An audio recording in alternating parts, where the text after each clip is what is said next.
Alright guys, it's Brandon from Cyber Showcase Podcast here with my weekly NFL podcast, episode 2.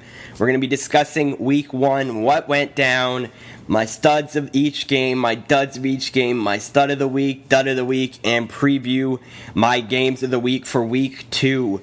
I'm sorry this is a few days delayed. I want to get these out on Tuesday. This will be out on Thursday. School got the best of me. But first, we had the opening game, New England hosting Pittsburgh, and it was a very good game. The first half was the second half was very good, and the Patriots came out on top 28-21. If you haven't heard my first podcast, I am a big Pittsburgh Steelers fan, so I was cheering my Steelers on. And honestly, the Steelers played good enough to win. They just didn't execute enough. They didn't execute in scoring positions. And defensively, they just couldn't cover Gronkowski. And not that a lot of teams can, but they definitely got to work on their coverage. That's something I was really worried about for them. But the Patriots' offense looked very good. Brady was fantastic. Of course, Gronk had an incredible day. Dion Lewis looked pretty good for New England. Defensively for New England, I don't know, they weren't the best. Nothing really came out to bam. Like, no one really showed me anything as far as defensive-wise. For the Steelers, defensively, they didn't look that good. Mike Mitchell made some really good plays in the secondary, and their linebackers looked very good.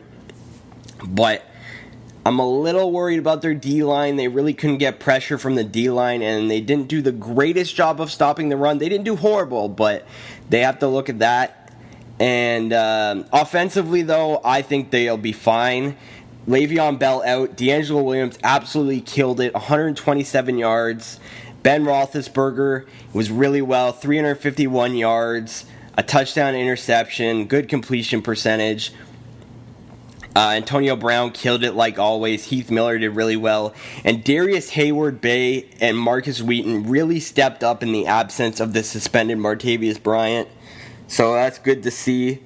Offensively, I'm not worried about this team. They just need some guys to step up on defense. The only thing offensively is they just need to execute, but that will come over time of the season. So yeah, great game from New England, pretty good game from Pittsburgh. Overall, it was a good game. I think both of these teams are playoff teams. And it was a very shocking week for me. A lot of what I said in the Week 1 podcast didn't happen. I was really surprised with a lot of teams, and this was one. A lot of people point out that Green Bay got it done against Chicago. They looked really good. In my opinion, offensively, yeah, they look good. Green Bay, 85 yards and a touchdown from Eddie Lacy. Aaron Rodgers, he only had 189 yards, but he only had 5 incompletions, 3 touchdowns, no interceptions. That offensive line was stout. They didn't even touch Aaron Rodgers that whole game. But defensively, wasn't impressed at all from Green Bay. I thought Chicago was going to be horrible this year. They still could be, but defensively they were okay. Not really. They're bad. They're bad defensively, but offensively they looked fantastic, especially running the ball. 141 yards and a touchdown from Matt Forte. If you can get that every week from Matt Forte, you have a chance to win a game. You have a chance to win every game if you get 141 yards and a touchdown from your running back. Jay Cutler, he was okay. He was a 50% completion. That's not that good, but he had 225 yards, a touchdown, interception. I'm gonna cut him some slack here, and I'm gonna say he had a decent day, but definitely I'm a little worried as far for Green Bay for their defense. Chicago, more consistency from their passing game and better play from their defense definitely needed. But definitely took away not a lot from both of these teams other than Chicago's run game and the Packers offense. But I already thought the Packers offense was good. Next we have in my opinion, a very shocking game.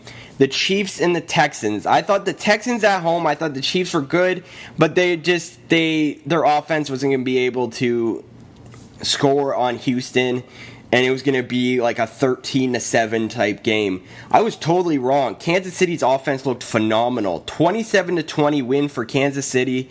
And Alex Smith was lights out for Kansas City. 22 of 33, 243 yards, 3 touchdowns. Houston's defense did a really good job of stopping Jamal Charles. He only had 57 yards rushing, but Jamal Charles had a receiving touchdown.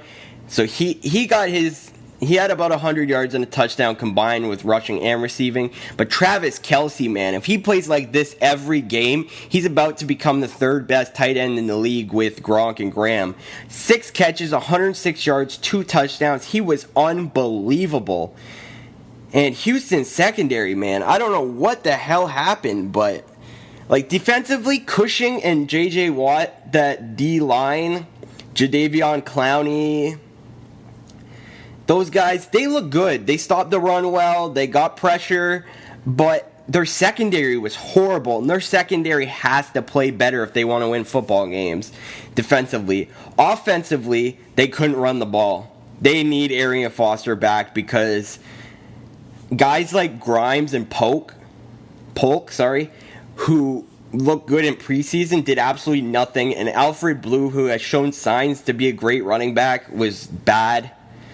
And Brian Hoyer, they made the wrong decision going with him. He looked awful, completing about 50% of his passes for 236 yards, a touchdown, interception. But from Brian Hoyer to Jay Cutler, I personally expect more out of Brian Hoyer because of the fact he won the starting job, whereas Jay Cutler, he didn't have any competition.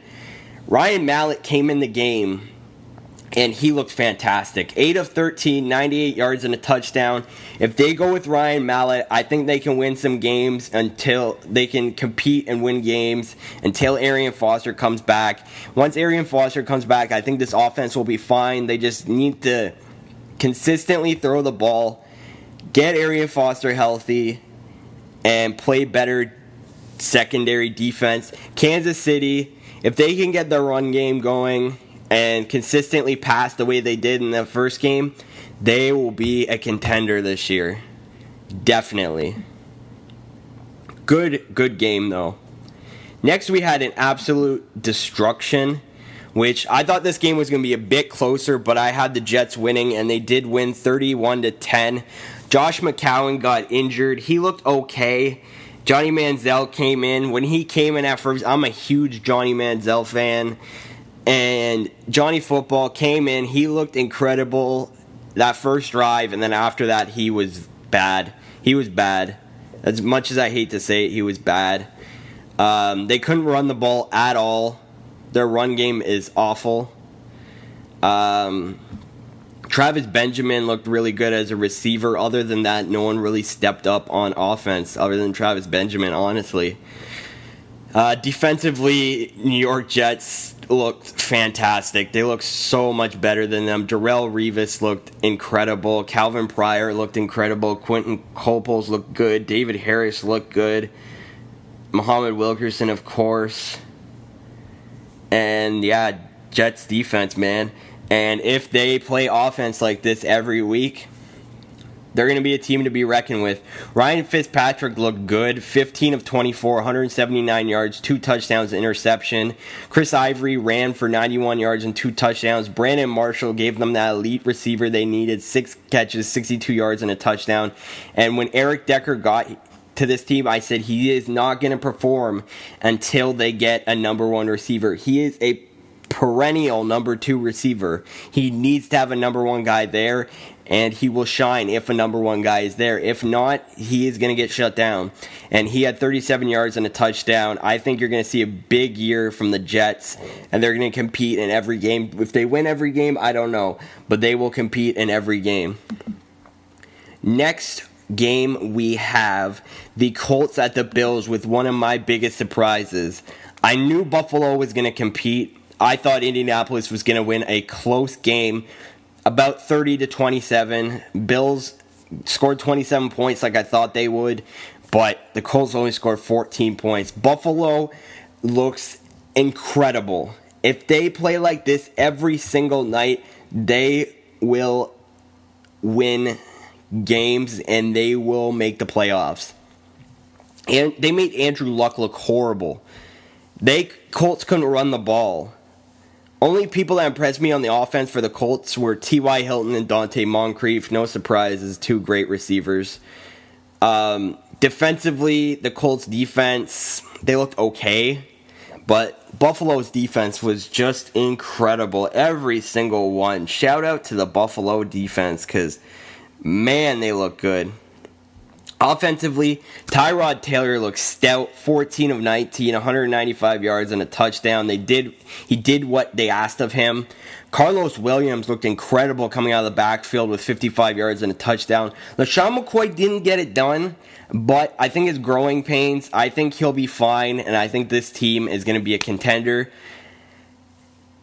if they play like this every single night. The Colts, they have to rebound, they have to play better on defense, and they have to have better pass protection and run protection. They need to run the ball better. But I think they will. I had the Colts, winning the Super Bowl going into this year. After 1 week, I can't really say that they're not going to, but they have to have better blocking and better defense. Or they're not going to make the playoffs. Next, we had the Dolphins at Redskins, which is another surprising game because I thought the Dolphins were going to destroy them, and they didn't. The Dolphins won 17-10, and Alfred Morris, who's a fantastic running back, was fantastic. But I honestly didn't think he'd be able to do that on that new defensive line, Ndamukong Suh. I just thought they were just going to destroy them like 30-3, something like that. But no. Alfred Morris ran for 121. Kirk Cousins looked bad. I don't care what anyone says. RG3 should be the starting quarterback of that team. RG3 is not an amazing quarterback, but he is better than Kirk Cousins. Colt McCoy, if he was in, I'd be cool with that because I think Colt McCoy and RG3 are on the same level. Kirk Cousins, I think is awful. I do not see what they see in him. And yeah, he should not be a starting quarterback. He should not be a backup quarterback. He is a third-string quarterback, in my opinion. And Jordan Reed looked really good, and Pierre Garçon looked really good receiving for Washington. Their defense actually played really well. D'Angelo Hall, Deshaun Goldson, Preston Smith. Wait, never mind. Is Preston Smith a defensive player? Yes, Preston Smith. It said fumble recovery from him. I don't watch every single game. I can't. It's impossible. There's literally like 10 games on at the same time. So some of these games I didn't watch. I just seen the highlights. I'll just say the stats and stuff like that will happen. I'll say a guy's name and I'm like, wait, is that an offense or a defensive guy? Because I'm not familiar with him. But yeah, Preston Smith played good with a sack and a fumble recovery. They had a good pressure. The Dolphins, man, one of the keys that I thought the Dolphins were going to be competitive this year was running the football, and that revolved around Lamar Miller, and he didn't look good. He did not look good at all. He has to find his game or they're going to be in trouble. Ryan Tannehill looked good. I think he's a good quarterback, and I think the Dolphins are going to be fine at quarterback for a long time. They got really good games out of 3 receivers, which is good to see. More than 2 receivers have a good game. Jordan Cameron, Jarvis Landry, and Rashard Matthews. Just defensively, they got to play better. I know they only allowed 10 points, but you can't allow 120 rushing yards. If that was a better team, they would have lost. And yeah, so Redskins I think are going to be a bad team all year, but if Alfred Morris can run for that, they're going to compete in some games, but until they get rid of Kirk Cousins at quarterback, they're going to be bad. And Dolphins need to run the ball better and play better run defense. And we had Carolina at Jacksonville. I thought Carolina was going to win a close one. It was kind of close, 20-9 for Carolina, but from what I've seen from the highlights in that, Carolina really had control of this game the whole time. They ran the ball okay with Jonathan Stewart, Cam Newton combined. Cam Newton threw the ball okay, but defensively, they were just all over Jacksonville. Jacksonville really couldn't do nothing. Blake Bortles looked bad. They couldn't run the ball. TJ Yeldon didn't look good at all. And yeah, that's honestly, I don't have much to say about this game. It seemed like a very boring game, 20-9. Great defense from Carolina. They need better offense, but they just need a little bit more offense. Their defense was pretty much perfect, other than the one touchdown they gave up. And Jacksonville, they need a lot of help. A lot of help. Next, we had one of the biggest upsets of the week. The Rams winning in overtime, 34-31 to Seattle. I thought the Rams could compete in this game because of their defense and because of the way they always play against the divisional rivals. But I had no ounce in my body thought Seattle would lose their opening game. Offensively, Seattle, they really couldn't get Marshawn Lynch going. They need to get Lynch going. Russell Wilson looked pretty good. Only 9 incompletions. He did have an interception, but 251 yards, a touchdown, interception. He had a lot of pressure on him, and I don't blame him. Definitely don't blame him. Jimmy Graham and Jermaine Kearse looked excellent receiving the ball. Defensively, though, Seattle needs to play better defensively. They have to go out and get Cam Chancellor back. They need to sign him. Whatever he wants, pay him, because they were a completely different defense without him. Earl Thomas, Bobby Wagner, and Michael Bennett were the only ones that stood out for that team. Richard Sherman looked lost. Kerry Williams struggled. And just that defense looked lost without Cam Chancellor. Now, offensively, the Rams, if they want to win football games, they want to compete for a playoff spot, which if their defense can play a little bit better, they did allow 31 points, but if they can play a little bit better, though I'll give Seattle some credit.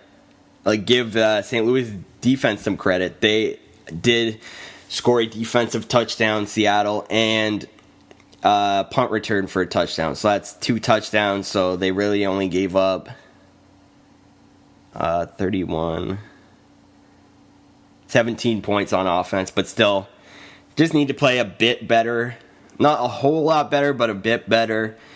And offensively, passing game actually looked really well. Nick Foles only had 9 incompletions, almost 300 yards and a touchdown. Receiving-wise, it was really spread out. Cook played good. Cunningham played good. Bailey played good. Kendricks played good. Britt played good. Run game, they just need to get going. Nick Foles and Tavon Austin had running touchdowns, but Benny Cunningham needs to run the ball better. When they get Trey Mason and Todd Gurley back, I think they'll be a competitive team, and I think they're an early upset team for me this year. If Nick Foles can play like that every night, the defense can improve a little bit, and their run game can improve. They get their running backs healthy. They'll be a really good team. And a game that went pretty much exactly what I thought. Arizona won 31-19. I thought Arizona would win fairly easily. New Orleans isn't bad, but they're not good. All they have is a passing game. That's all they have. Mark Ingram, I don't like him. I think getting rid of Reggie Bush and Darren Sproles were horrible decisions by New Orleans. Drew Brees looked good. Mark Ingram looked good in the passing game, but they need a number 1 running back to be good on offense. Their defense didn't look good at all.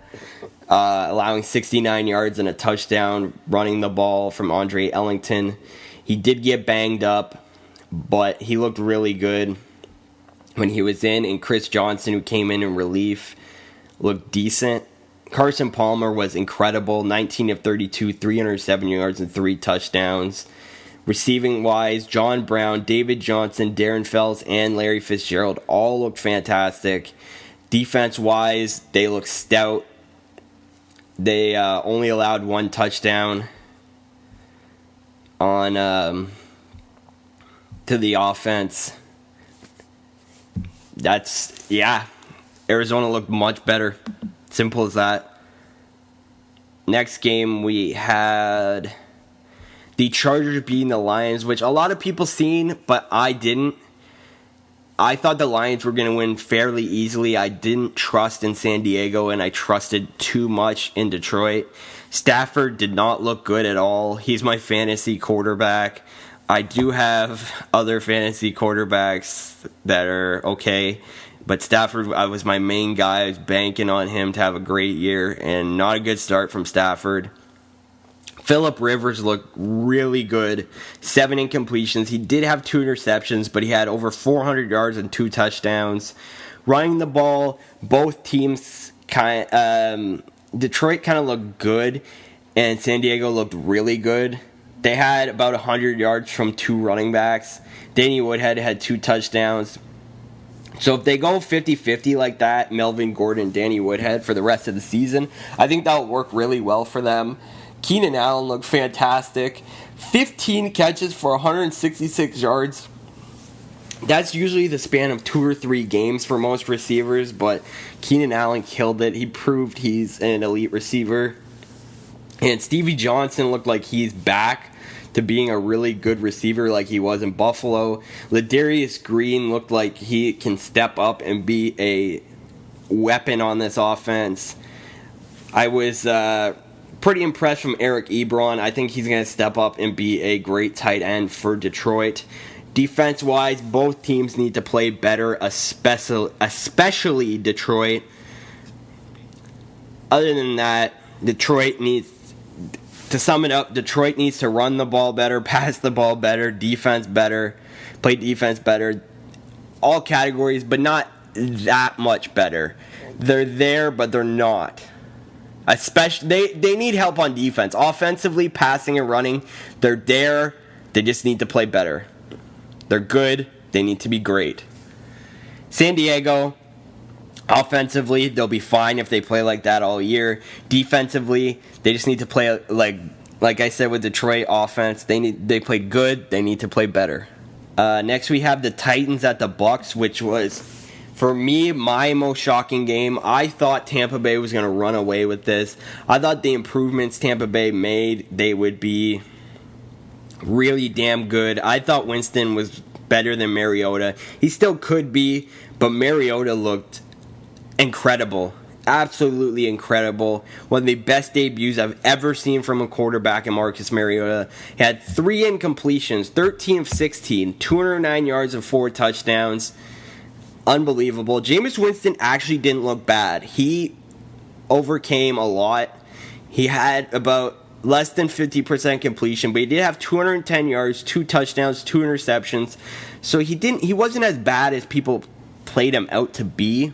But Tennessee's run game looked incredible with the 1-2 combo of Bishop Sankey and Terrence West. Tampa Bay actually ran the ball decent with Doug Martin. I heard some people saying, like, oh, Doug Martin didn't perform this week. He had 11 carries for 52 yards. He averaged about 5 yards a carry, which is what you need from your running back. They just didn't run it enough. They lost too much of a lead, and they kind of gave up on the run game. Austin Seferian-Jenkins proved that he is going to be a amazing target for Jameis Winston. And once Mike Evans gets back, and if they can pass protect better, run the ball more, this offense will be okay for Tampa Bay. Tennessee's offense, like I said, their run game and pass game looked incredible. Kendall Wright looked like an elite receiver.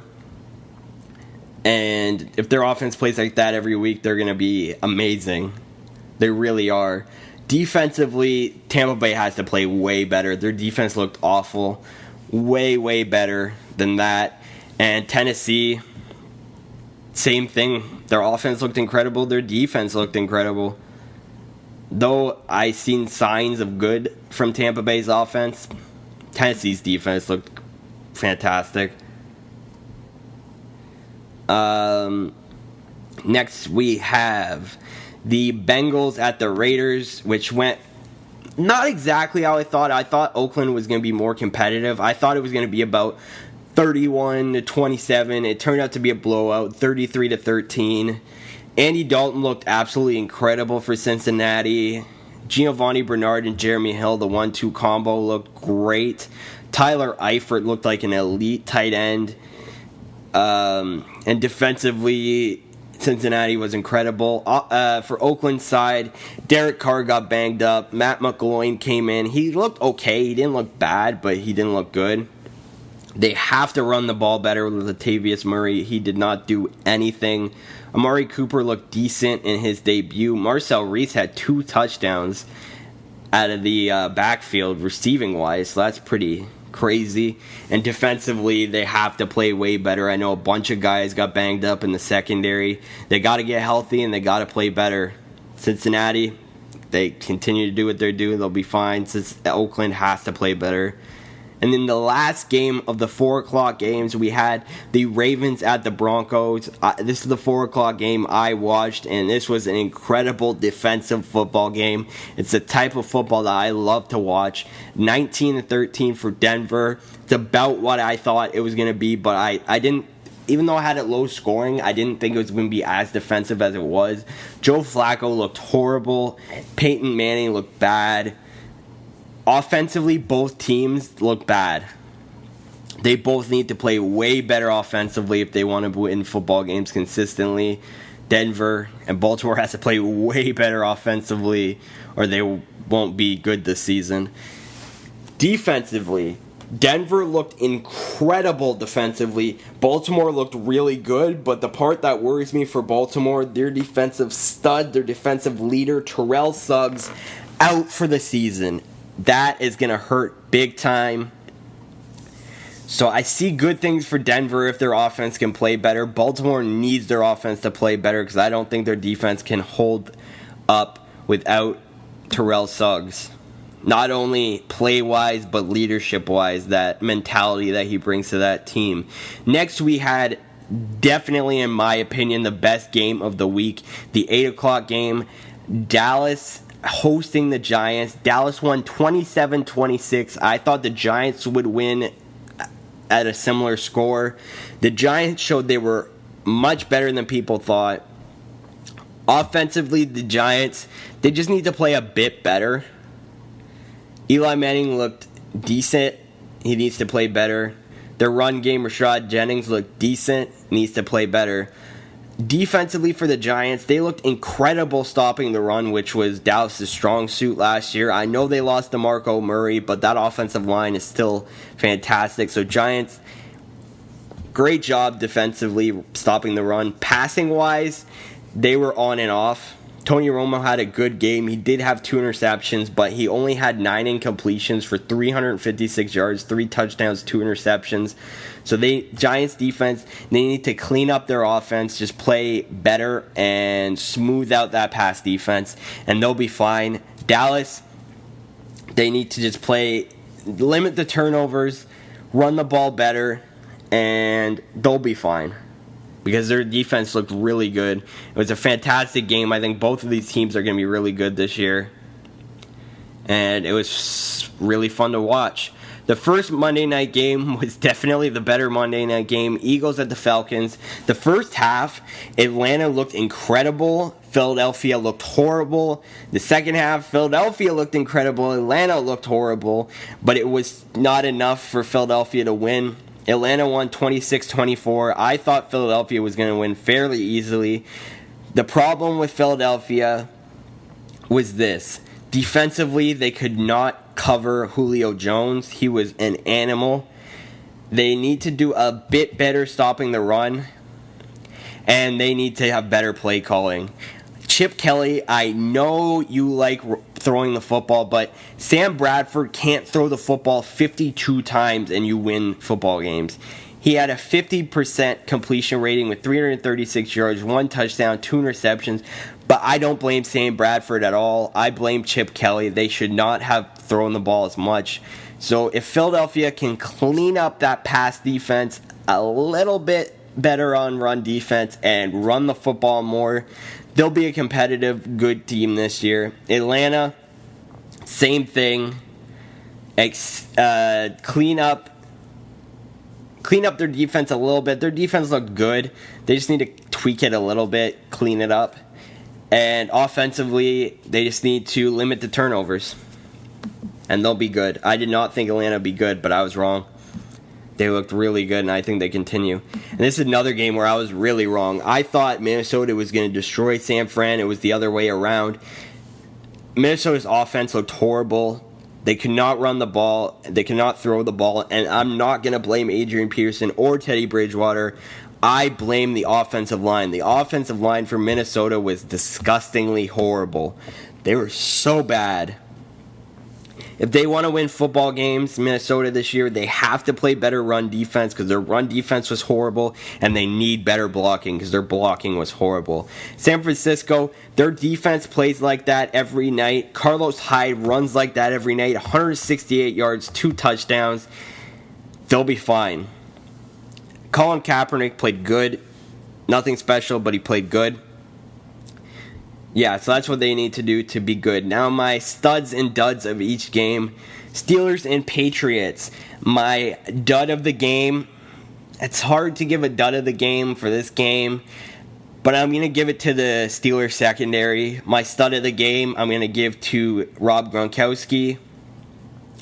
Packers, Bears, my dud of the game is going to go to the Packers defense. And my stud of the game is going to go to the Packers offense. So just because you win doesn't mean you're not going to get a dud. I really think Packers need to improve defensively. Chiefs, Texans, my stud of the game is Travis Kelce and Alex Smith. They share it because they both were fantastic. My dud of the game definitely goes to Brian Hoyer. Really bad. My stud of the game for the New York Giants goes to their entire defense. Looked incredible. There's lots of guys, the Jets, that look great, but I'm going to give it to their entire defense. And my dud of the game goes to the entire Cleveland Browns team, except for Travis Benjamin. He's the only one that showed up for that team. Cleveland looked horrible. My stud of the game for Colts Bills was Carlos Williams. I could give it to that defense, but I really think Carlos Williams deserves the credit for running the football as good as he did. My dud of the game goes to Andrew Luck. He didn't look horrible, but he can't play like that, and the Colts win. For the Colts, if he can't play like that, or the Colts won't win. Dolphins, Redskins. My stud of the game goes to Ryan Tannehill. He got the job done. My dud of the game goes to the Dolphins' run defense. Washington's not that good. Morris is great, but you got to play better than that. Panthers, Jaguars. My stud of the game goes to the Panthers' defense. My dud of the game goes to the Jacksonville running backs. Really bad from them. Great defense from Carolina. Seattle versus St. Louis. My stud of the game is going to be Nick Foles. Incredible performance from him after being traded here. Looked incredible. My dud of the game goes to Pete Carroll and the offensive coordinator for Seattle for 2 horrible play calls in overtime. The onside kick and the 4th down play. Horrible calls. Saints, Cardinals. My stud of the game is Carson Palmer. Definitely incredible game from him. My dud of the game goes to the Saints secondary. Lions, Chargers. My stud of the game goes to Keenan Allen. My dud of the game goes to the entire Detroit Lions defense. Titans, Bucks. Without a doubt, my stud of the game goes to Marcus Mariota. My dud of the game goes to the entire Tampa Bay defense. Bengals, Raiders. My stud of the game goes to Tyler Eifert. My dud of the game goes to, once again, the entire Oakland Raiders defense. Ravens, Broncos. My stud of the game goes to the entire Broncos defense. My dud of the game goes to Joe Flacco. Needs to play better than that. Cowboys, Giants, my stud of the game. This is a hard one. A lot of people played good. I'm going to give it to Tony Romo and Jason Witten on that last drive alone.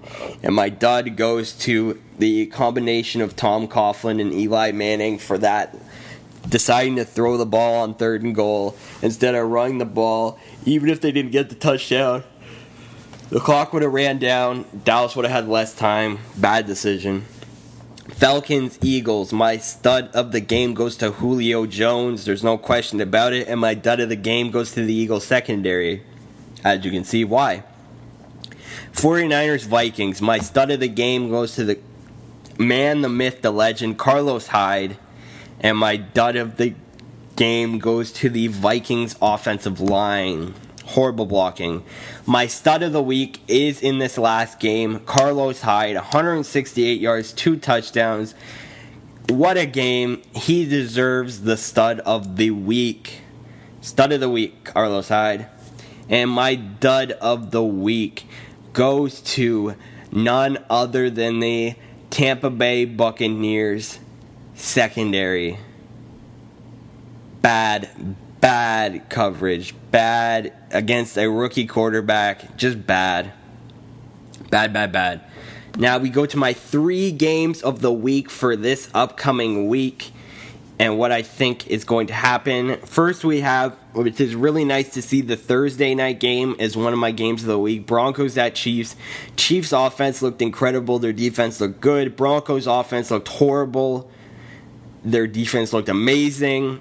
So it's going to be interesting to see if the Chiefs can score on that Broncos offense.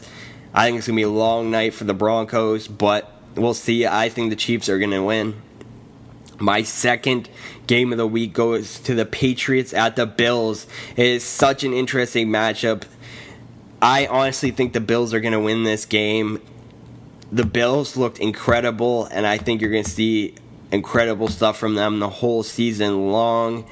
And my final game of the week goes to the 8 o'clock game. Seahawks at Packers. So many interesting storylines there. The Seahawks cannot lose 2 in a row. I think the Seahawks are going to pull off the upset on the road. That is my prediction for the 3 games of the week for me.